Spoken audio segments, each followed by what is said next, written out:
Hello everyone, welcome to my channel. आज हम discuss करेंगे कि how to prepare for IBPS SO prelims examination. As you all know कि अभी सिर्फ 2 मंथ्स रह गया है IBPS SO प्रीलिम्स एग्जामिनेशन के लिए, और everybody would be very confused कि कैसे प्रिपेयर करें और कैसे कंटिन्यू करें अपने प्रिपरेशन को, एक कंसिस्टेंसी कैसे लाएं। और साथ ही साथ हर कोई एंग्जाइटी से भी सफ़र कर रहा होगा कि एग्ज़ाम निकलेगा कि नहीं निकलेगा, कट ऑफ कितना जाएगा। एज़ यूजुअल ये सब चीज़ें जो होती हैं दिमाग में चलती रहती है।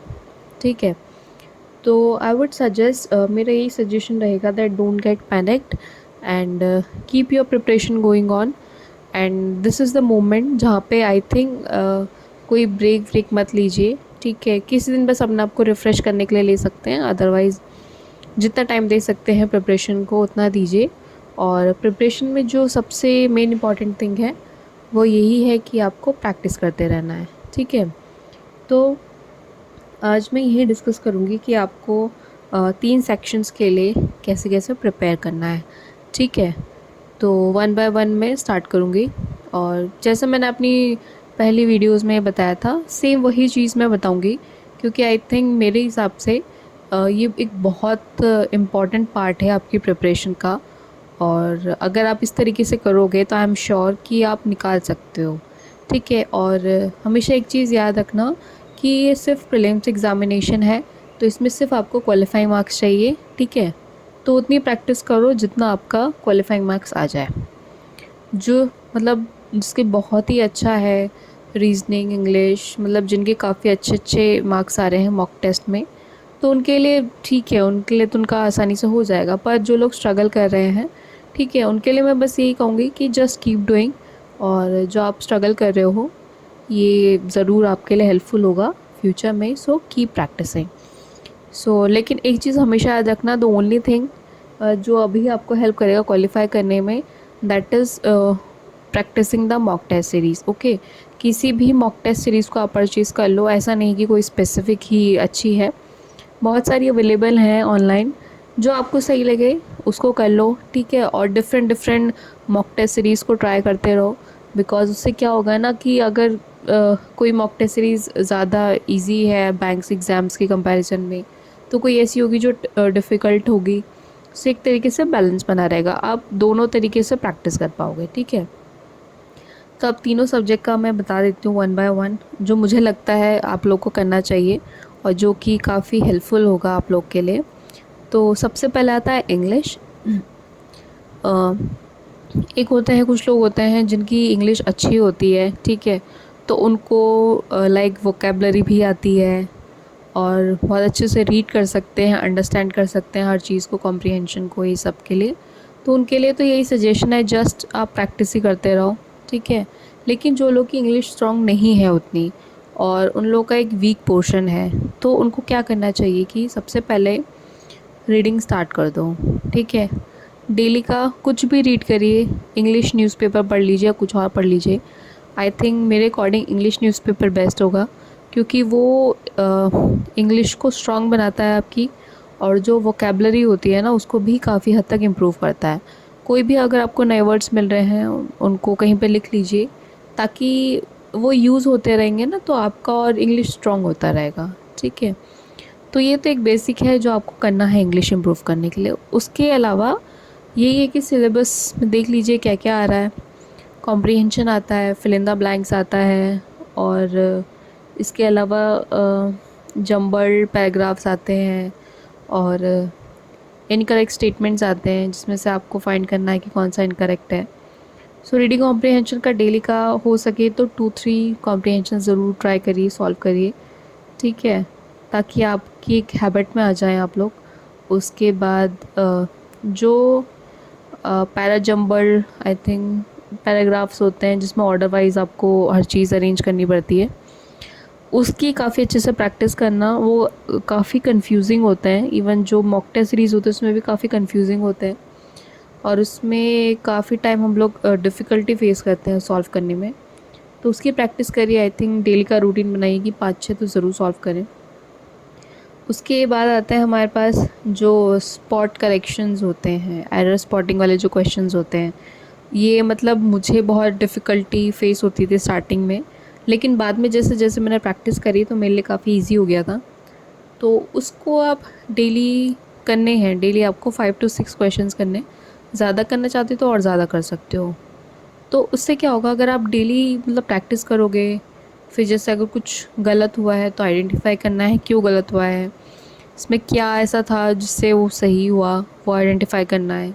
और मतलब ऐसे समझना है कि वो मिस्टेक आप आगे दोबारा से रिपीट ना कर पाओ, ऐसे ऐसे करना है। अगर कुछ आपने सेंटेंस आपका करेक्ट चला गया तो क्यों करेक्ट गया है, वो भी आइडेंटिफाई करना है। इसके अलावा फिल इन द ब्लैंक्स हैं, vocabulary vocabulary as usual strong करनी पड़ेगी, क्योंकि कुछ कुछ वर्ड्स फंस जाते हैं, तो वोकेबलरी काफ़ी हेल्पफुल होगी उस चीज़ के लिए। तो इंग्लिश आई थिंक एक ऐसा पोर्शन है जो कि काफ़ी स्कोरिंग है, ठीक है। तो इसमें अगर आप अच्छे से प्रैक्टिस करोगे ना, आई थिंक इसमें अगर थोड़ा सा और ज़्यादा टाइम दोगे तो ये आपके लिए अच्छा स्कोर करेगी और ये काफ़ी हेल्पफुल होगी आपके लिए। तो मैं यही सजेस्ट करूँगी, इंग्लिश के लिए एक अलग से टाइम निकालिए दिन में, जिसमें आप बहुत अच्छे से प्रैक्टिस कर सकें इंग्लिश की, ठीक है। नेक्स्ट आता है, नेक्स्ट हम बात करेंगे रीजनिंग की। रीजनिंग में भी सेम करिए, सारा जो सिलेबस है उसको नोट डाउन कर लीजिए और देख लीजिए क्या क्या क्वेश्चंस आते हैं, ठीक है, और आपको कैसे कैसे करना है। रीजनिंग में हमेशा याद रखना कि रीजनिंग टफ़ आती है। Tough in the sense, puzzles ऐसे आते हैं जो ऐसा लगता है कि अ, मतलब मुझे तो ऐसे लगा था कि जो सॉल्व ही नहीं हो पा रही है, कि उसका आंसर ही नहीं निकल पा रहा है, ठीक है। और इसके पीछे एक कारण ये हो सकता है कि मे भी प्रैक्टिस नहीं है, मेरी शायद उतनी प्रैक्टिस नहीं थी, इसीलिए मुझे काफ़ी डिफ़िकल्टी फेस हो रही थी। तो आई थिंक मैं अपने एक्सपीरियंस से सबको यही सजेस्ट करूँगी कि अच्छे से रीजनिंग को सॉल्व करिए, और रीजनिंग के डिफ़िकल्ट, इजी या मीडियम, हर एक लेवल के लिए आपको प्रिपेयर रहना है।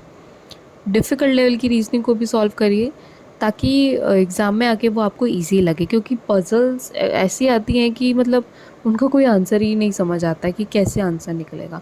तो बी प्रिपेयर्ड फॉर दैट। हर एक मतलब हर एक टॉपिक जो आता है, चाहे कह सकते हैं पज़ल्स आ गया, ब्लड रिलेशंस आ गए, और इसके अलावा जो और भी टॉपिक्स हैं सबके डेली के क्वेश्चन सॉल्व करिए।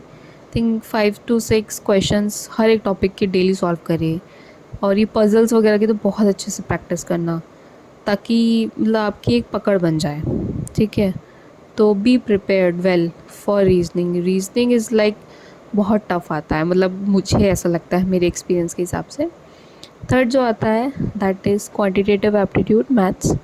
मैथ्स आई थिंक ऐसा है कि आप स्कोरिंग है, अगर किसी को नहीं भी आता है तो आई थिंक वो गुड्स मतलब एक मिडल की गुड्स को ला सकता है, क्योंकि उसमें कुछ काफ़ी क्वेश्चंस ऐसे होते हैं जैसे नंबर सीरीज़ के हो गए जिन्हें आप कर सकते हो, और सिंप्लीफिकेशन वाले होते हैं, और स्मॉलर ग्रेटर वाले जो क्वेश्चंस होते हैं, ये सब होते हैं। तो ये सब जो क्वेश्चंस होते हैं ना, ये स्कोरिंग होते हैं। तो आप इनको अगर प्रैक्टिस करोगे अच्छे से और इनको हैबिट में लाओगे, तो आप इन क्वेश्चंस में एटलीस्ट अच्छे से सॉल्व कर सकते हो। इसके अलावा आता है हमारे पास जैसे और टॉपिक्स होते हैं क्वांटिटेटिव, जैसे प्रॉफिट एंड लॉस हो गया और इंटरेस्ट वगैरह हो गया। ये सारे क्वेश्चंस भी इजी आते हैं, तो इनकी प्रिपरेशन करोगे तो आप आसानी से कर सकते हो। मतलब अगर आप इनिशियल स्टेज पे हो, आपने जस्ट स्टार्ट किया है प्रिपेयर करना, तो सबसे बेस्ट यही होगा कि पहले आप कॉन्सेप्ट देख लो क्या क्या है, फॉर्मूले देख लो, उसके बाद उसको प्रैक्टिस करना स्टार्ट कर दो, है ना। और इसमें भी क्या कर सकते हो, यूट्यूब वीडियोस देख सकते हो। यूट्यूब वीडियोस में शॉर्टकट्स होते हैं, उन शॉर्टकट्स का आप यूज़ कर सकते हो, क्योंकि आपके पास टाइम की कमी रहती है। तो इसलिए अगर आप शॉर्टकट्स लर्न कर लोगे तो वो शॉर्टकट्स आपके लिए काफ़ी हेल्पफुल होंगे एग्ज़ाम में। तो इसमें भी वही है कि प्रैक्टिस करना है, टॉपिक्स डिवाइड कर लो, डेली हर एक कुछ टॉपिक के 5-6 क्वेश्चन सॉल्व किए, नेक्स्ट डे अलग टॉपिक्स के 5-6 क्वेश्चन सॉल्व किए, ठीक है, ये सब करना है। तो स्टार्टिंग में आई थिंक मैं यही बोलूँगी कि तीनों सेक्शन जो है ना, तीनों के लिए अलग से टाइम डिवाइड कर लो, कि इतने टाइम में इंग्लिश के क्वेश्चन सॉल्व करने हैं, इतने में रीजनिंग के करने हैं, और इतने में क्वांट्स के करने हैं। तो जब तीनों के आपको थोड़ी थोड़ी हैबिट बन जाएगी, जब आपको लगेगा कि हाँ अब आप क्वेश्चन सॉल्व कर पा रहे हो, है ना, आपके लिए थोड़ा बहुत लाइक ठीक ठाक हो रहा है, तो उसके बाद आपको क्या करना है कि आप एक पूरा मॉक टेस्ट देना, तब से आप पूरे मॉक टेस्ट देना स्टार्ट कर देना, जिसमें तीनों सेक्शंस होंगे, जो एकदम मतलब लाइक एग्ज़ाम की कॉपी होगा। क्योंकि उससे क्या होगा, जब आप एक बार मॉक टेस्ट दोगे ना तो आपको समझ आ जाएगा कि आपको अपने एग्ज़ाम में टाइम मैनेजमेंट कैसे करना है, जो कि बहुत ज़्यादा इंपॉर्टेंट चीज़ है।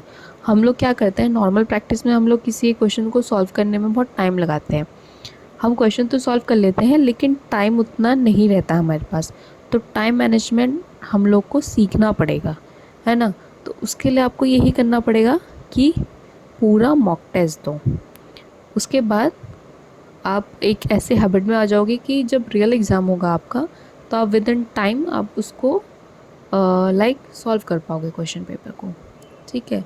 सो एट लास्ट मैं ये कहना चाहूँगी कि बी प्रिपेयर वेल, अच्छे से पढ़िए। ठीक है, जितना आप प्रैक्टिस कर सकते हैं उतना करिए, वो सब हेल्पफुल होगा। और ये मत सोचिए कि एग्ज़ाम निकलेगा कि नहीं निकलेगा, कॉन्फिडेंट रहिए, अपने प्रिपरेशन पे भरोसा रखिए। और अगर आप अच्छे से पढ़ रहे हैं तो डेफ़िनेटली आपका एग्ज़ाम क्वालिफाई ज़रूर होगा। ओके, सो आज की वीडियो में इतना ही था। Thank you for watching my video. Bye.